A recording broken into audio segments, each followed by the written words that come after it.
കഴിഞ്ഞ ദിവസം north Paravur Chendamangalam Thekkumpurath lottery കച്ചവടക്കാരനായ 49കാരൻ സുമേഷിന് മുടിവെട്ട് തൊഴിലാളിയായ രാജേഷ് കത്രകൊണ്ട് കുത്തുകയുണ്ടായി.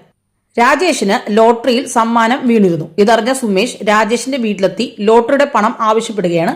അവിടെ വെച്ച് ഇവർ തമ്മിൽ വാക്കുതർക്കം ഉണ്ടാകുകയും രാജേഷ് കത്രിക ഉപയോഗിച്ച് സുമേഷിനെ 2 തവണ കുത്തി പരിക്കേൽപ്പിക്കുകയും ചെയ്തതായാണ് പറയുന്നത്. കുത്തേറ്റ സുമേഷ് സംഭവം വിവരിക്കുന്നത് കേൾക്കാം. ലോട്ടറി എടുത്തിട്ട് പൈസ കുറച്ച് തരാനുണ്ട്. പുള്ളി ഗൂഗിൾ പേ ചെയ്യാന്ന് പറയും. 300-450 രൂപയ്ക്ക് ലോട്ടറി എടുക്കും. എന്നിട്ട് 150 രൂപയ്ക്കാണ് ചെയ്യണത്. അങ്ങനെ ഒരു 10,000 രൂപയുണ്ട്. അത് കഴിഞ്ഞ് 1,500 രൂപ ഇവിടെ വന്ന് മേടിച്ച് വൈകുന്നേരം ഗൂഗിൾ പേ ചെയ്തേക്കാമെന്ന് പറഞ്ഞു. ഇയാൾ ലോട്ടറി എടുക്കാൻ പോകുന്ന സമയമായിട്ടും ഗൂഗിൾ പേ ചെയ്യുന്നില്ല. അപ്പോൾ ഞാൻ വീട്ടിൽ ചെന്ന് പൈസ ചോദിച്ചു.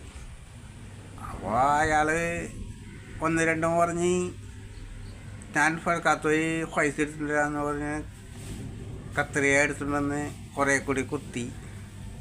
അങ്ങനെ 3-4 കുത്തി. അതാണ് സംഭവിച്ചത്. ഈ വേറെ അപ്പുറത്തെ എൻ്റെ കൂട്ടുകാരൻ്റെ വീടുണ്ട്. അവൻ അപ്പോഴേക്കും വന്ന് വണ്ടിക്ക് SNDP കൊണ്ടുവന്നാക്കി. അവിടുന്ന് വണ്ടിക്ക് ആശുപത്രിക്ക് പോയി. പിന്നെ അവിടുന്ന് സ്റ്റിച്ചൊക്കെ ഇട്ട് പിന്നെ അവിടുന്ന് ആംബുലൻസിൻ്റെ മെഡിക്കൽ കോളേജിൽ കൊണ്ടുപോയി.